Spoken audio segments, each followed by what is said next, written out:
Selamat pagi pemirsa. Makin jelas kenapa korupsi sulit diberantas di negeri kita ini, Indonesia. Bukan semata-mata karena jiwa busuk para pelakunya, namun juga karena upaya pemberangusan korupsi yang tidak terlalu menjadi prioritas para pemangku kepentingan. Nasib rancangan undang-undang atau RUU perampasan aset tindak pidana menjadi buktinya. Pembahasan RUU itu mangkrak lebih dari 1 dekade, 10 tahun. Pemirsa, inilah editorial Media Indonesia di seri ini Selasa 21 Mei 2024 dengan tema Alarm Bahaya dari Lonjakan Korupsi bersama saya Leonard Samosir. Dan Anda semua para pemirsa juga bisa ikut menyatakan pendapat Anda nanti dengan menelepon nomor telepon 021-583-99-100. Dan pemirsa, pagi ini telah hadir bersama saya Ketua Dewan Redaksi Media Group, Elman Saragih. Bang Elman, selamat pagi. Pagi, Beliau. Sehat-sehat, Bang? Sehat. Masih dengar alarm korupsi ini, Bang? Atau sudah makin biasa karena tiap hari kita melihat ada korupsi di sini, korupsi di sana, jadi sesuatu yang kita anggap budaya, Bang. Bagaimana, Bang? Udah kayak makan 3 kali sehari. Nah, itu dia. Jadi udah rutin aja. Sudah biasa ya? Biasa aja.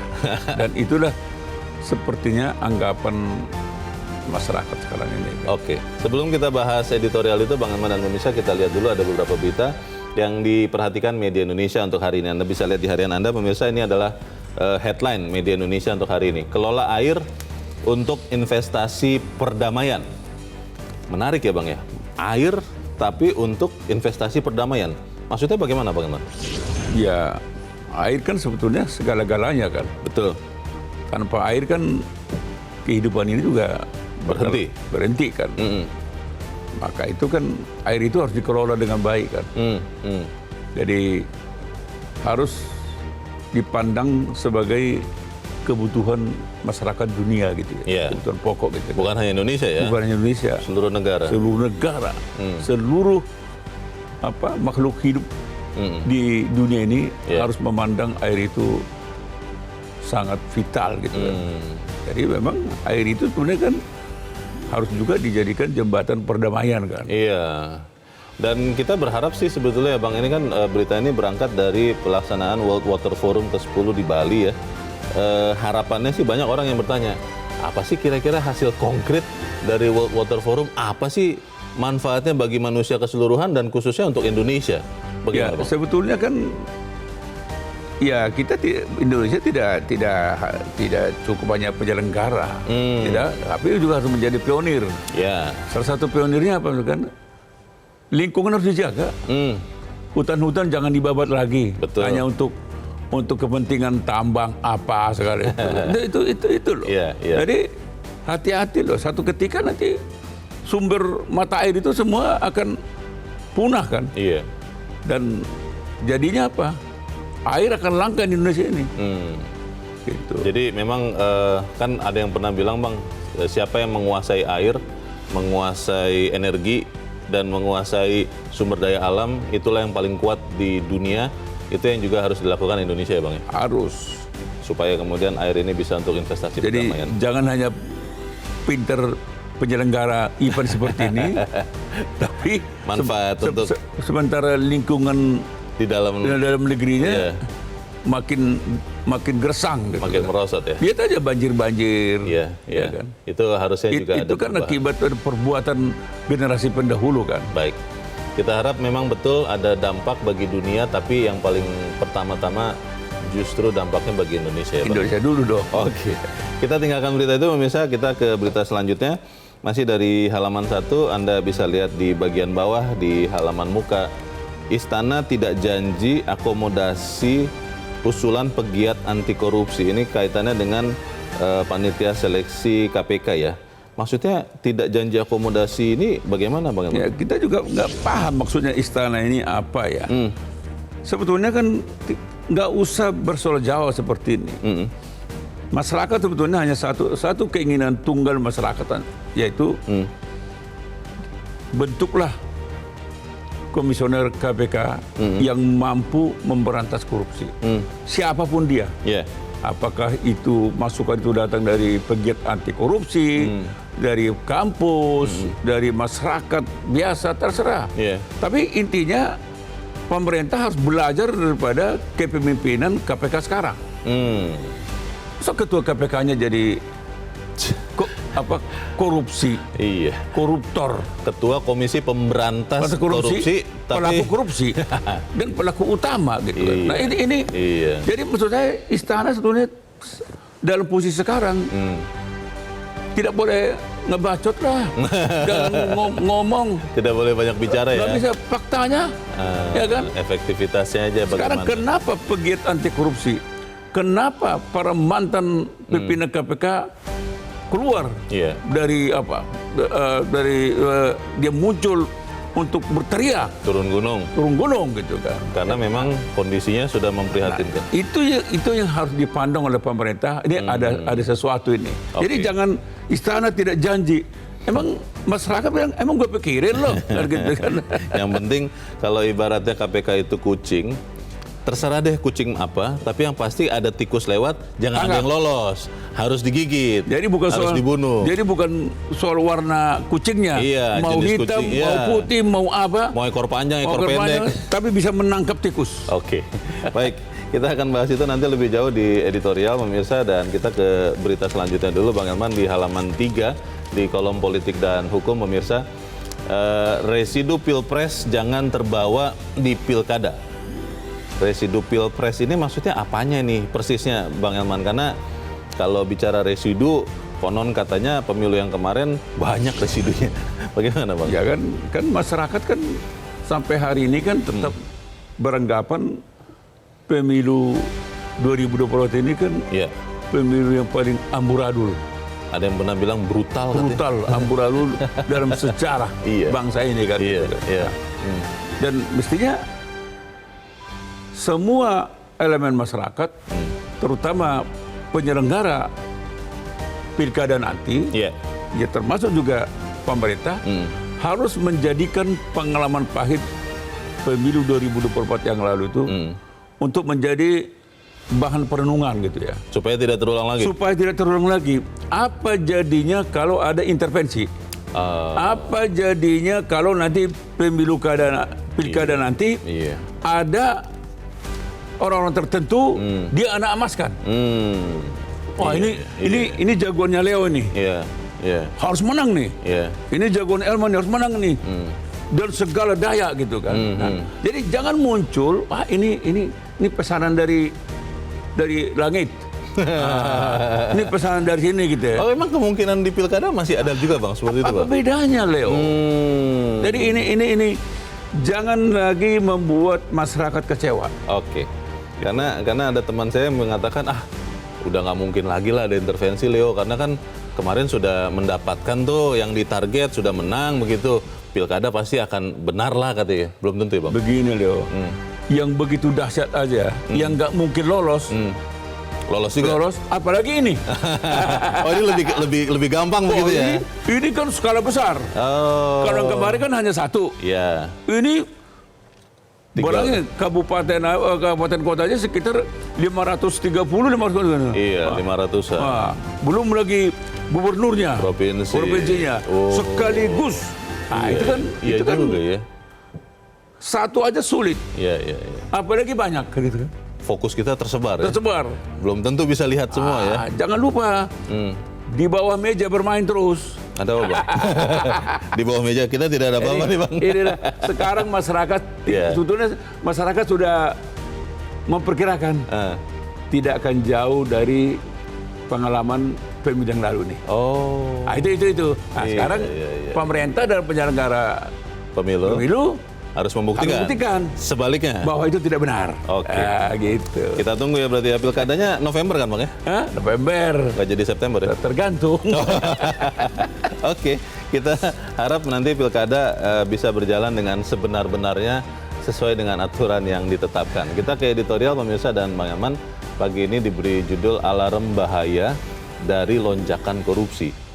Masalahnya begini, Bang, kenapa orang Indonesia tidak banyak yang sadar bahwa korupsi ini begitu besar pertambahannya? Kalau saya berpikir, Bang, mungkin karena dikasih namanya korupsi.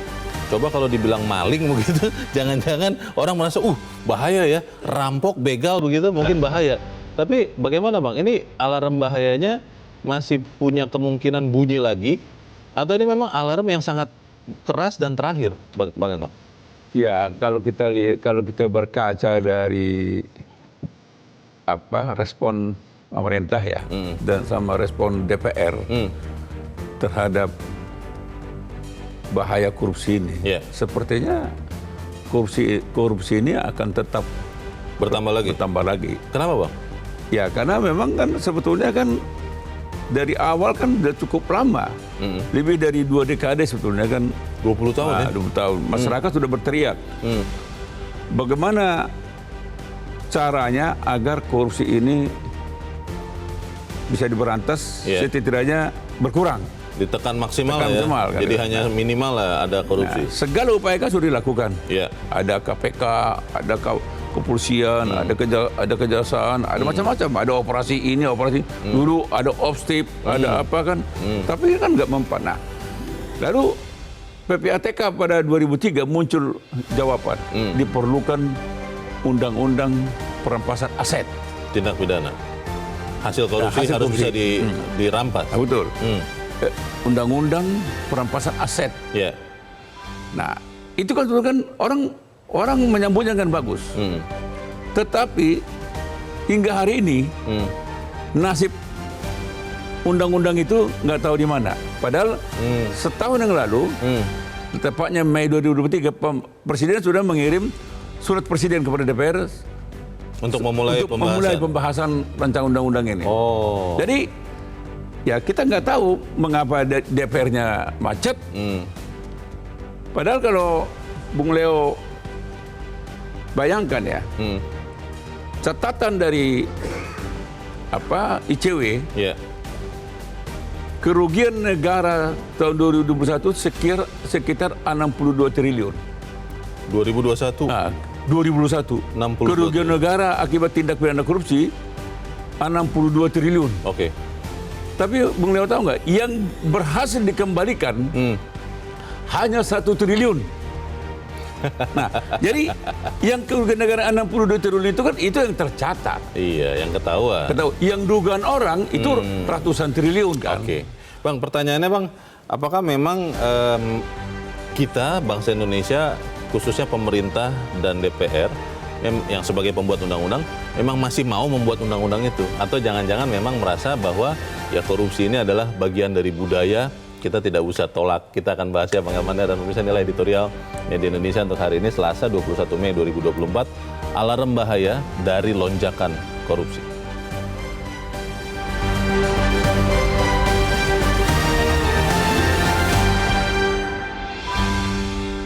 Alarm bahaya dari lonjakan korupsi.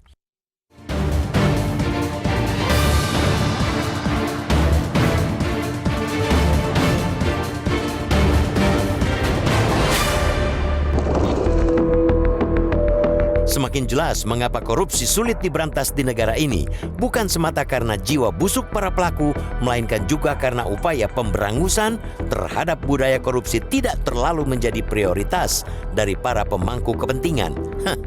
Nasib rancangan Undang-Undang Perampasan Aset Tindak Pidana atau PATP menjadi buktinya. Pembahasan rancangan undang-undang itu mangkrak lebih dari 1 dekade. Pada Mei 2023 lalu, ketika Presiden berupaya mendorong pembahasannya di DPR dengan mengirimkan surat perintah Presiden atau Supres mengenai rancangan undang-undang itu, tetap saja pimpinan DPR bergeming. Nasib rancangan undang-undang yang sebenarnya masuk prolegnas 2023 ini pun tersalip rancangan undang-undang lainnya yang bahkan tidak masuk prolegnas dan prioritas tapi dekat dengan kepentingan para elit. Contohnya ialah rancangan undang-undang desa yang diselundupkan di tengah jalan dan langsung melesat disahkan pada 28 Maret 2024. Contoh lainnya ialah revisi Undang-Undang Kementerian Negara yang juga bukan prolegnas prioritas tetapi sudah disetujui Badan Legislasi DPR pada 17 Mei lalu. Mereka juga sesumbar rancangan undang-undang itu bakal disahkan sebelum pelantikan Presiden dan Wakil Presiden terpilih Prabowo Gibran pada 20 Oktober mendatang. Revisi Undang-Undang Penyiaran juga menyalip di tikungan. Rencana mengubah Bilate tentang penyiaran yang belakangan draftnya memunculkan kontroversi dan gelombang penolakan dari komunitas pers itu bukannya tidak penting. Namun bila dilihat dari sisi urgensinya, rancangan undang-undang perampasan aset semestinya lebih tinggi dan lebih genting mengingat tindak kejahatan korupsi di negeri ini yang tak pernah surut bahkan meningkat. Hal itu bisa dilihat dari hasil pemantauan yang dilakukan Indonesia Corruption Watch atau ICW sejak 2019 hingga 2023. Kesimpulan yang didapat, tren perkara korupsi di Indonesia terus meningkat dalam 5 tahun terakhir tersebut, pun jumlah tersangkanya semakin bertambah. Menurut ICW, pada 2019 angka korupsi sebanyak 271 kasus, lalu melejit menjadi 444 kasus pada 2020.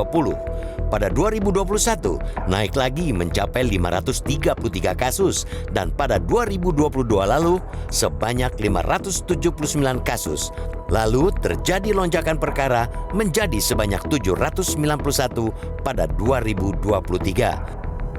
Kenaikan kasus dan tersangka yang konsisten itu harus menjadi alarm sekaligus peringatan bagi penegak hukum dan pemerintah di Indonesia. Tak bosan-bosan kita mendesak hukuman bagi para koruptor harus dimaksimalkan sehingga menimbulkan efek jera. Pada titik itulah, sesungguhnya siapapun tidak boleh membiarkan rancangan undang-undang perampasan aset terus mangkrak. Penerapan rancangan undang-undang inilah yang diharapkan dapat benar-benar membuat efek jera pada koruptor. Dengan bilet itu, singkatnya, koruptor dapat dimiskinkan. Begitu pula semua orang yang terciprat uang haram itu harus mengembalikan kepada negara. Tanpa undang-undang perampasan aset, upaya pemiskinan terhadap terpidana korupsi lebih bergantung kepada subjektivitas hakim. Ketika di satu kasus hakim tidak cukup jeli ataupun kurang teguh memaksa untuk pengembalian uang negara, maka memiskinkan koruptor hanya angan-angan. Lagi-lagi, koruptor yang tetap jadi pemenang. Sudah hukuman kurungan di korting hampir tiap tahun, saat keluar dari penjara mereka masih bergelimang harta. Tidak ada efek jera sama sekali. Lebih menyedihkan karena banyak otak utama kasus korupsi tidak tersentuh. Para aktor utama dapat bersembunyi karena sulitnya pembuktian tindak pidana. Semestinya, jika sudah ada undang-undang perampasan aset, pembuktian tindak pidana tidak lagi diperlukan. Meski para pelaku tidak dapat diseret atas tindak korupsi, aset tetap dapat disita jika tidak dapat dibuktikan kesahihannya. Selain itu, penyitaan aset juga bisa dilakukan meski sang pemilik buron atau tidak diketahui rimbanya. Karena itu, sejatinya tidak ada alasan logis untuk memperlama atau menunda-nunda pembahasan rancangan undang-undang perampasan aset. Di akhir masa baktinya, yang tinggal beberapa bulan lagi, sepatutnya DPR cepat tersadar bahwa membuang waktu dengan berbasa-basi soal pemberantasan korupsi, tapi di sisi lain enggan menyelesaikan rancangan undang-undang perampasan aset, sama saja akan menjerumuskan bangsa ini ke kubangan korupsi yang lebih dalam.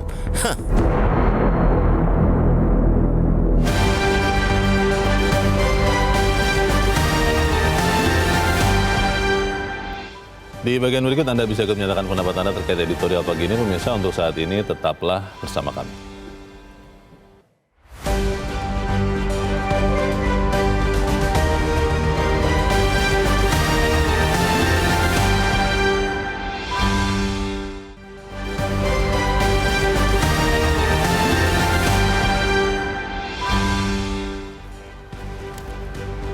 Terima kasih pemirsa, Anda masih bersama kami di Editorial Media Indonesia. Bang Elman, kalau bicara rancangan undang-undang perampasan aset tindak pidana, sudah 20 tahun lebih dibicarakan. Kalau saya sih berpikir, Bang, itu kemungkinan besar karena memang pembuat undang-undang tidak mau undang-undang itu jadi. Karena ya sejarah membuktikan bahwa baik eksekutif, legislatif, sebagian yudikatif juga itu beberapa kali oknumnya ketangkap korupsi. Nah kalau kemudian undang-undang itu jadi, kan jadi bumerang, Bang. Kalau Bang Elman di tempat ini sering mengatakan koruptor itu bukan takut mati, tapi takut miskin. Ya tidak akan mungkin undang-undang itu jadi, Bang. Bagaimana, Bang? Ya itulah sekarang sebetulnya anggapan masyarakat sudah seperti itu. Iya. Nggak bakal lolos ini sampai kapanpun katanya. Nggak akan jadi. Sama dengan zaman Orde Baru juga kan sudah didengung-dengungkan undang-undang pembuktian terbalik kan. Yeah. Sekian puluh tahun sampai hari ini enggak apa. Tapi dulu pemerintahan Orde Baru juga kita desak ini. DPR juga mendesak, ngomongnya doang. Hanya bicara. Ini juga sama kan? Kan belum lama ini kan Iya. waktu itu masih Menko Polkam Pak Mahfud MD di Komisi 3. Di Komisi 3 dia kan mendesak lagi kan? Iya. Kan komentar anggota DPR kan beda kan? Iya. Pada Ya, saat itu. Nah, dia bilang jangan di sini dong ngomongnya kan gitu. Oh iya, ada tuh. Iya, iya. Iya Apa? kan? Kita ini apa? Korea-Korea kan. Korea-Korea.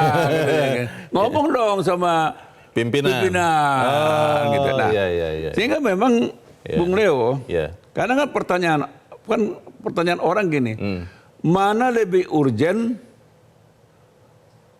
RUU penyiaran daripada RUU perampasan aset, kan gitu kan? Sekarang kan RUU penyiaran ini kan Cepat ya? dia cepat, padahal itu kan ditolak oleh masyarakat pers kan? Iya. Karena akan dianggap sensor kan? Bisa memberangus. Wow, investigasi diberangus kan gitu kan? Nah, sekarang masyarakat mana lebih penting RUU penyiaran dibandingkan dengan perampasan aset? Iya. Mana lebih penting RUU amandemen Undang-Undang MK dengan Undang-Undang perampasan aset. mana lebih urgen RUU Undang-Undang Kementerian Negara dengan perampasan aset. Nah, kesimpulan orang tetap lebih urgen RUU perampasan aset daripada ketiga RUU ini gitu. Sebelum kita lanjutkan diskusi kita, Bang Eman, kita akan coba bertanya juga. Kita sudah tersambung saat ini lewat saluran telepon dengan peneliti Indonesia Corruption Watch, Diki Anindya. Mas Diki, selamat pagi. Mas Diki, selamat pagi. Selamat pagi, Mas Leo. Ya, Mas Diki, hasil temuan institusi Anda yang tadi sudah kita bahas, ini apakah memang alarm bahaya dari lonjakan korupsi ini? Kalau saya analogikan lampu jalan ya, lampu merah, itu masih di lampu kuning atau sudah masuk ke lampu merah sebetulnya, secara sederhana saja. Bagaimana Mas Diki? Iya, sebetulnya secara sederhana dari pertanyaan Mas Leo, kalau kita mendasarkan pada hasil pemantauan atas tren korupsi yang baru saja kami rilis, Mas Leo, memang kondisi penegakan hukum ini ada di garis merah nih Mas, ada di lampu merah ini. Karena sebetulnya kalau kita lihat penyebabnya, memang ada dua faktor. Kenapa kemudian angka korupsi dan juga angka orang yang ditetapkan sebagai tersangka meningkat secara konsisten naik dalam 5 tahun terakhir begitu. Yang pertama tentu mekanisme pencegahannya belum berjalan secara maksimal. Yang kedua, ini yang jadi problematika dari tahun ke tahun, soal strategi penindakan lewat pemidanaan yang kemudian itu belum mampu untuk memberikan efek jerak pada pelaku. Tentu kalau kita bicara soal efek jerak itu kan bukan hanya pada pelaku begitu ya, tapi juga calon pelaku. Karena kalau kita lihat dari analisis kriminologi kan pasti calon pelaku itu akan berhitung bahwa dia akan melakukan korupsi dengan melihat probabilitas nih, antara benefit antara benefit yang akan dia dapat dengan hukuman yang nanti akan dia terima. Ketika dia melihat bahwa hukuman yang nanti akan dia terima itu lebih kecil begitu ya, di mana kalau kita lihat rata-rata penjara bagi terdakwa itu masih sangat rendah, di samping perampasan aset hasil kejahatan juga masih belum bisa berjalan secara maksimal. Apakah kalau undang-undang perampasan aset secara ajaib begitulah, saya pakai istilah ajaib, secara ajaib undang-undang perampasan aset ini jadi, itu bisa serta-merta menekan kasus korupsi? ICW melihatnya bagaimana? Iya, sebetulnya kalau kita lihat tentu jika ada ketentuan baru itu pasti ada proses penyesuaian di mana aparat penegak hukum yang diberikan wewenang dalam rancangan undang-undang perampasan aset juga harus diberikan peningkatan sumber daya manusia yang kemudian itu perlu dilakukan secara konsisten gitu ya untuk menyesuaikan ketentuan dalam rancangan undang-undang perampasan aset.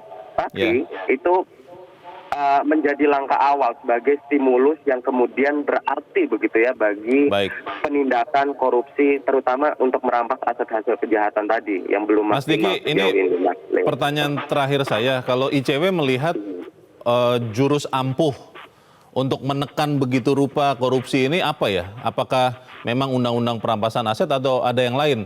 Pemberlakuan hukuman mati misalnya benar-benar ditegakkan atau seperti apa? Iya, kami ICW sendiri dalam posisi yang tidak sepakat dengan hukuman mati ya sebetulnya Mas Leo ya. Karena kalau kita lihat efektivitasnya sendiri itu penting untuk dipertanyakan. Kalau kita berkaca pada beberapa negara lain yang menerapkan hukuman mati, Mas Leo. Jadi apa dong ancamannya Mas yang bisa efektif membuat takut koruptor? Iya. Pada prinsipnya kan kalau kita bicara soal tindak pidana korupsi, dia kan motifnya adalah ekonomi. Blood of crime-nya itu adalah aset begitu ya. Sehingga pemiskinan atau perampasan semua aset hasil kekayaan yang didapatkan dari tindak pidana korupsi itu harus dikembalikan. Itu harus sehingga pelaku itu kemudian tidak bisa menikmati uang hasil tindak pidana korupsi pada saat dia divonis dalam penjara. Mas Baik, Leo. itu kata kuncinya. Terima kasih peneliti Indonesia Corruption Watch ICW Diki Anindya sudah mencerahkan kami. Selamat pagi Mas Diki. ICW juga sepakat bahwa perampasan aset Bang salah satu kata kuncinya. Tapi kan kemungkinan besar itu tidak akan jadi undang-undang Bang. Lalu kita nggak punya jalan dong menekan korupsi Bang. Ya memang salah satunya jalan ya sebetulnya kan harapan kita tadinya kalau di DPR-nya macet, Presiden harus mengeluarkan Perpu misalnya kan. Kegentingan memaksa. Kegentingan memaksa. Tapi kan, kan gini Leo ya. Tadi saya sudah di awal tadi kan saya sudah bilang catatan ICW tahun 2021 dari 62 triliun kerugian negara dari tindak pidana korupsi itu yang tercatat ya. Itu yang terpantau oleh ICW. Kita nggak tahu ratusan triliun yang kemungkinan besar lebih besar daripada itu. Tetapi yang berhasil dikembalikan itu hanya 1 triliun. Berarti 61 triliun itu tetap dinikmati para pelaku tindak pidana korupsi. Meskipun mungkin dia sudah dihukum, tapi uangnya tetap dia bawa juga. Pokoknya 61 triliun itu dinikmati oleh pelaku tindak pidana korupsi bersama keluarga kan. Nah, kalau undang-undang perampasan aset ini ada, maka yang paling pertama bisa dilakukan oleh penegak hukum adalah merampas aset ini. Jadi undang-undang ini sebetulnya ada 2 hal yang menjadi prioritas utama dia. Mengembalikan kerugian negara, lalu membuat efek jerak. Nah, kalau tidak ada undang-undang perampasan aset ini, maka yang akan terjadi itu pun kalau terjadi, pelaku tindak pidananya dihukum, itu pun hukumannya kan abal-abal. Ringan. Semakin ringan kalau kita lihat. Tiap tahun dapat remisi. Berkurang terus. Ancamannya hanya 4 tahun, 5 tahun, kadang ya 15 tahun. Ada 1-2 seumur hidup. Nah, tapi dia pelaku tindak pidananya, dia akan memilih hukuman badan. Di penjara saja. Tapi asetnya tetap aman. Nah, kalau undang-undang ini ada, tindak pidananya dia akan bisa dibelakangkan, tapi asetnya ini udah disita duluan. Disita di awal? Disita di awal. Wah, jadi mengerikan sekali. Dan tidak perlu menunggu pelaku tindak pidananya terbukti. Tetapi asetnya disita, tinggal dia buktikan apakah aset ini sahih. Iya. Itu semacam pembuktian terbalik juga ya. Nah, ini dari mana kau dapat ini? Begitu dia tidak bisa membuktikannya, maka itu disita. Nah, akibatnya apa? Pelaku tindak pidana korupsi ini akan jatuh miskin. Nah, itulah hantu yang paling ditakuti oleh para koruptor. Dan juga calon koruptor kalau ada yang berpikir mau korupsi. Dan inilah sebetulnya tanda tanya besar buat masyarakat. Mengapa DPR enggan? Ya kan? Mengapa DPR enggan meloloskan ini? Kan jawabannya sudah jelas, Pak. Mengapa juga pemerintah tidak serta-merta mendesak? Artinya kalau DPR-nya misalnya enggan, ya ini kan Presiden kan masih punya waktu sekian bulan. Terbitkan aja Perpu. Bisa itu ya? Dorong seperti itu ya? Sangat bisa. Kalau dibuat Perpu selesai kan? Kita lihat komitmen DPR, dia tolak atau setujui kan? Kegentingan yang memaksanya nanti terpenuhi tidak Bang? Kalau mengeluarkan Perpu Undang-Undang Perampasan Aset ini? Begini Leo, kalau Leo itu yang tahun 2021 aja, itu yang tercatat 62 triliun. 2021 ya? 21 itu. 3 tahun yang lalu itu yang tercatat itu. Tercatat oleh ya hasil penelitiannya ICW lah. Tapi kita kan nggak tahu sesungguhnya di balik meja itu berapa ratus triliun yang sebetulnya mereka colongkan gitu. Nah, apakah Leo tidak menganggap genting? Gini Leo ya, negara ini bisa maju bukan karena banyak menteri, bukan karena yang segala tapi yang negara ini bisa maju itu kalau satu, semua perangkat pemerintah bekerja keras. Kedua, semua korupsi diberantas. Jadi pemberantasan korupsi itu sukses sehingga korupsi tidak ada lagi. Kalau korupsi itu tidak ada, lalu aparatnya bekerja keras, negara ini pasti maju. Tidak perlu mau 34 kayak menterinya, mau 5, tapi kalau semua bekerja keras, itu intinya. Jadi sebetulnya keberadaan korupsi sekarang ini sudah sangat membahayakan. Tadi kan ICW kan bilang lampu merah, bukan hanya merah, merah padam. Sudah hampir hitam ya? Sudah hampir hitam nih. Sudah hampir mati bangsa ini. Aneh juga buat masyarakat kalau pemerintah, kalau DPR menganggap ini biasa-biasa. Atau karena mereka menikmati. Kita kan tahu kan. Saya mau bilang yang terakhir itu Bang. Tapi ya kita kan berprasangka baik ya. Oh pasti. Mungkin ada masalah-masalah lain yang dianggap lebih penting daripada undang-undang ini Bang. Maka saya bilang, apakah karena mereka menikmati? Kan gitu kan. Oke, kita harus jeda dahulu Bang Elman. Dan pemirsa tetaplah bersama kami. Editorial Media Indonesia segera kembali.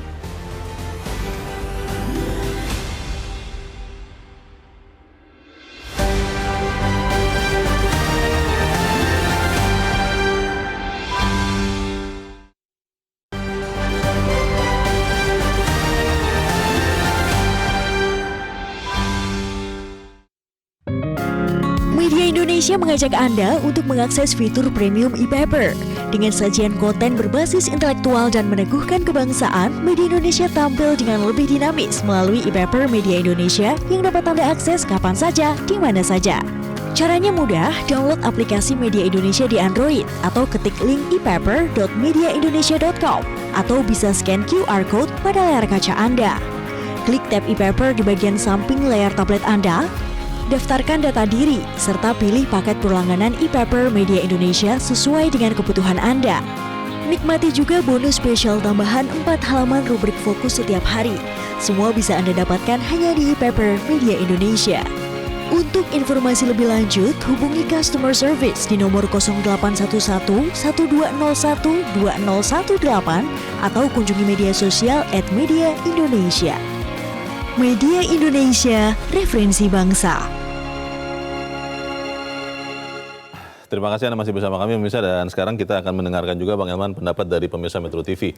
Kita saat ini sudah terhubung dengan pemirsa Metro TV di Malang, Jawa Timur. Ada Mas Dani. Mas Dani, selamat pagi. Selamat pagi Bang Leo, selamat pagi Bang Elman. Selamat pagi Mas Dani. Bagaimana nih Mas, kira-kira mungkin tidak Undang-Undang Perampasan Aset Tindak Pidana itu jadi karena itu ditengarai jadi obat mujarab untuk menekan korupsi. Pendapat Anda seperti apa? Silakan Mas. Kalau menurut pendapat saya Bang Leo, rasanya sulit ya mengharapkan DPR bisa mewujudkan RUU perampasan aset menjadi undang-undang, itu rasanya kecil lah kemungkinannya gitu. Nah sebenarnya apa yang saya katakan, yang akan saya katakan ini sudah dibilang oleh Bang Elman tadi sebelum jeda ya. Lebih baik Presiden Jokowi mengeluarkan perpu aja gitu loh. Ini rasa-rasanya sudah memenuhi unsur kegentingan memaksa ini Bang, karena kan korupsi kok makin menjadi-jadi gitu ya. Terus juga kerugian negara kok makin banyak. Ini saya rasa juga sudah memenuhi unsur kegentingan memaksa ini.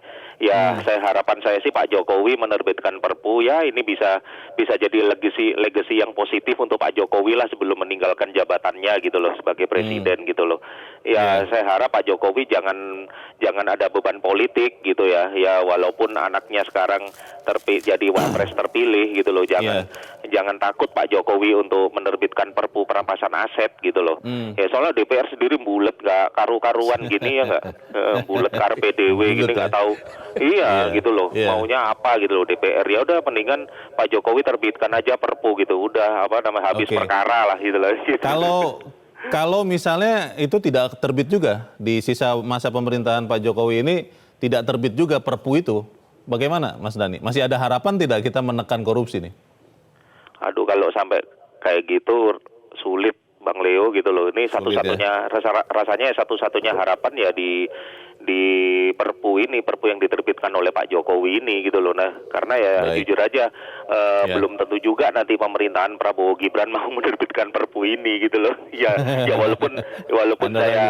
walaupun saya berharap sih gitu, nanti siapa tahu ada misalnya Pak Jokowi nggak sempat menerbitkan Perpu perampasan aset, nanti Prabowo Gibran Pak Prabowo dapat hidayah dari Tuhan gitu ya akhirnya berani menerbitkan Perpu gitu. Ya, terima kasih Bang Leo. Terima kasih Mas Dhani di Malang, Jawa Timur untuk pendapat Anda. Selamat pagi. Di belakang Mas Dhani ada pemirsa Metro TV di Jakarta, ada Mas Sandi ya. Mas Sandi, selamat pagi. Selamat pagi Bung Leo, selamat pagi Bung Saragi. Selamat pagi Pak Sandi, silakan Pak, pendapat Anda Pak, singkat padat saja, silakan nih. Pertama saya kira Jokowi tidak memiliki komitmen untuk memberantas korupsi.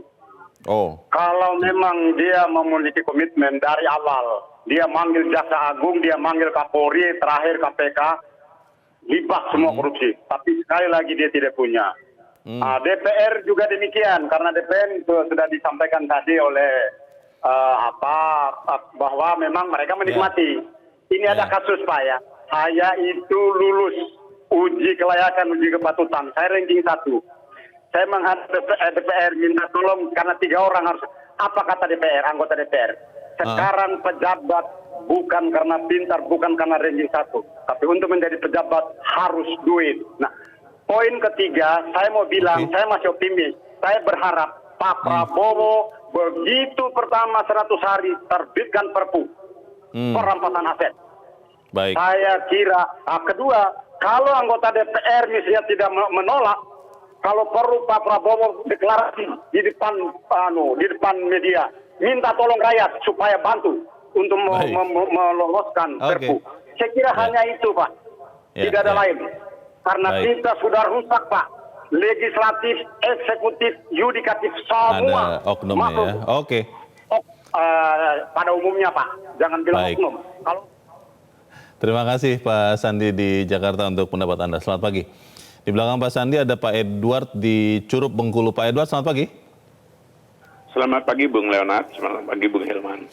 Selamat pagi Pak Edward. Saya senang sekali ini dengan Metro TV. Metro TV selalu mengangkat masalah korupsi. Terus berlanjut-lanjut, tapi ternyata sekarang malahan melonjak menurut Cewi. Ini mestinya akar permasalahannya dulu dibahas ya, supaya korupsi ini nggak terjadi. Tapi oke lah, kita ke ujungnya. Mengenai undang-undang perampasan aset.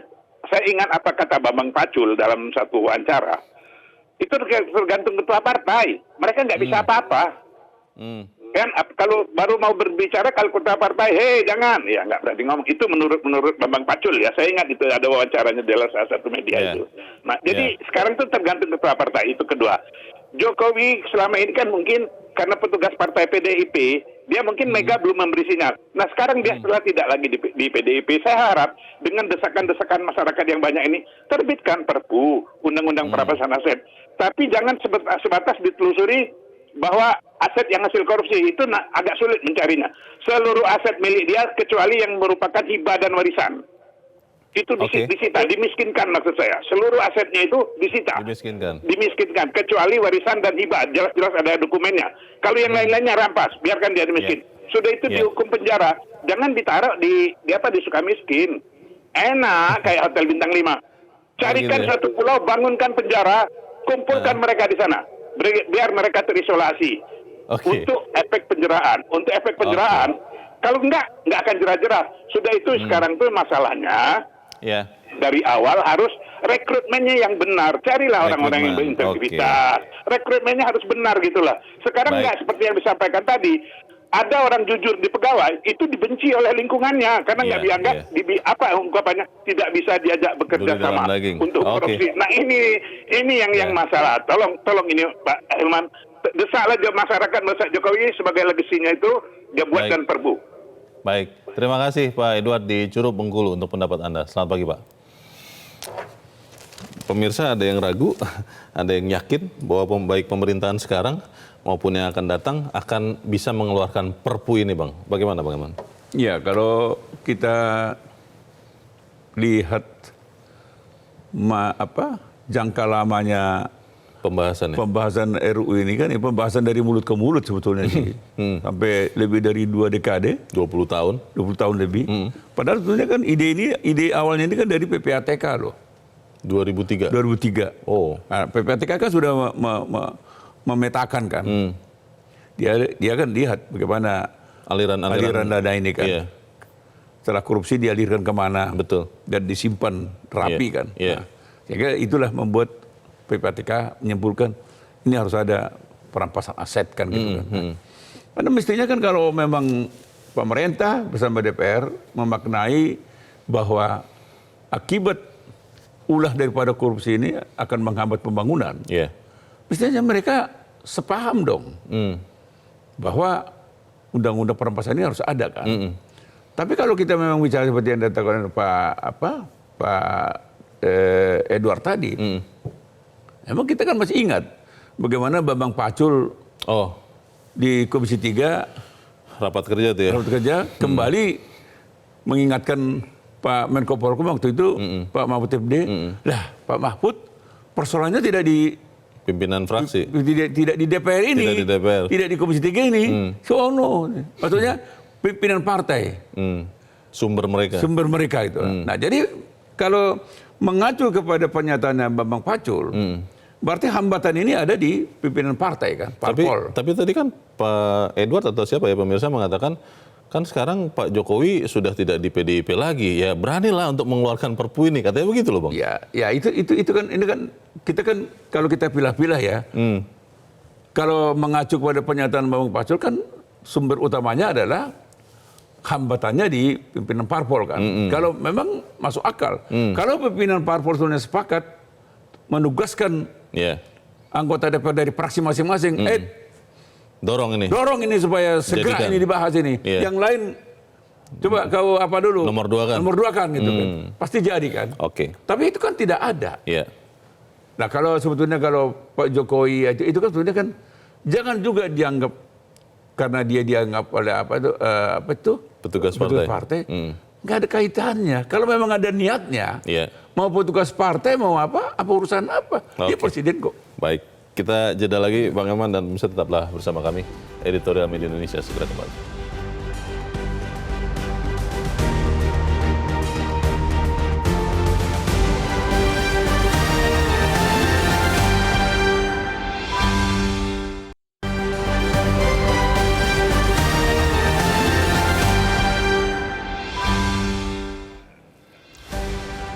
Terima kasih Anda masih bersama kami dan kita ada di bagian akhir diskusi kita. Bang Elman, apa yang bisa kita sampaikan Bang persisnya kepada Presiden Joko Widodo ya untuk kemudian berani mengeluarkan Perpu perampasan aset tindak pidana ini?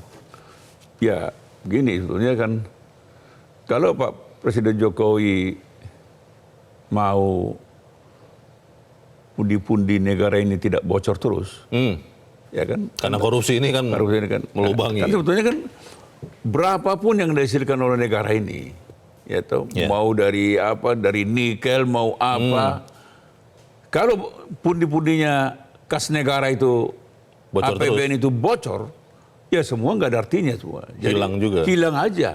Jadi kita berkeringat tapi percuma semua. Rakyat tetap akan miskin. Rakyat akan tetap mengharapkan bansos kan. Kenapa rakyat mengharapkan bansos? Karena uang rakyat tidak ada. Kenapa rakyat tidak punya uang? Karena semua uang yang mestinya yang dimiliki rakyat itu dihabisi oleh para koruptor. Dan dia berpoya-poya kemana-mana. Kan lihat kan? Berpoya-poya, punya private jet ini segala. Gila-gilaan. Rakyat makin miskin kan?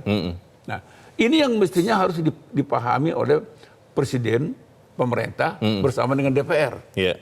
Tadi saya katakan, kecuali memang mereka memang tidak ada niat untuk menambal pundi-pundi ini, untuk menambal kas APBN ini, menutup lubang-lubang ini. Terserah.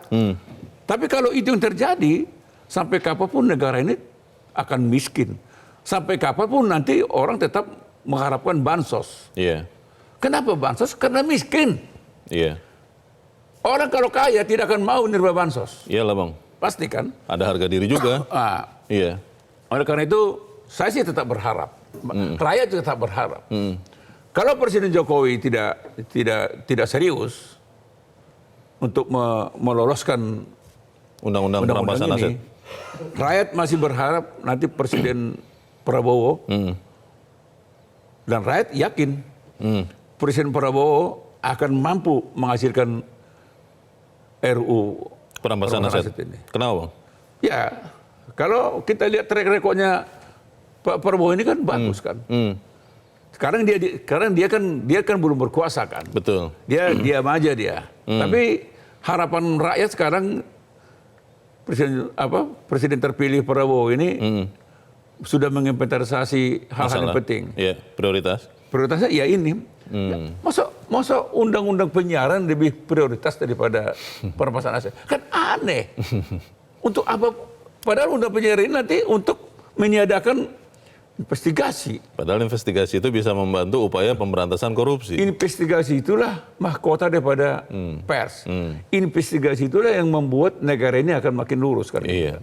Jadi ada harapan kita ya Presiden Jokowi masih ada waktu, perpukan aja. Kedua, kita minta juga para pimpinan partai politik, tolonglah dorong RUU perampasan aset ini segera menjadi undang-undang. Masa membiarkan RUU penyiaran yang lolos? Kalau tidak, jangan salahkan kalau kemudian rakyat berpikir bahwa tidak mau karena menjadi bagian dari koruptor. Jangan-jangan begitu Bang? Ya, memang nanti kalau mereka tidak mau, jangan salahkan kalau masyarakat menganggap berarti ini pemerintahan ini ya bagian daripada persekongkolan untuk melanggengkan korupsi. Saya dan mungkin Leo juga, kita dua pasti tidak setuju dengan anggapan itu kan. Kita tetap beranggapan pemerintah ini adalah pemerintahan yang ingin memberantas korupsi. Baik. Tapi kalau dibiarkan bisa sebaliknya loh anggapan masyarakat. Oke. Dengan itu kita akhiri editorial Media Indonesia ini. Bang Elman, terima kasih sudah hadir di tempat ini. Selamat pagi Bang. Pagi. Pemirsa, sejatinya tidak ada alasan yang logis untuk memperlama atau menunda pembahasan rancangan undang-undang perampasan aset tindak pidana. Di akhir masa bakti yang tinggal beberapa bulan lagi, DPR sepatutnya cepat sadar bahwa membuang waktu dengan berbasa-basi soal pemberantasan korupsi, tapi di sisi lain enggan menyelesaikan rancangan undang-undang perampasan aset, sama saja menjerumuskan Indonesia ke kubangan korupsi yang lebih dalam. Saya Leonard Samosir, terima kasih Anda sudah menyimak editorial Media Indonesia pagi ini. Terus jaga kesehatan Anda, terus jaga nurani Anda. Selamat pagi, sampai jumpa.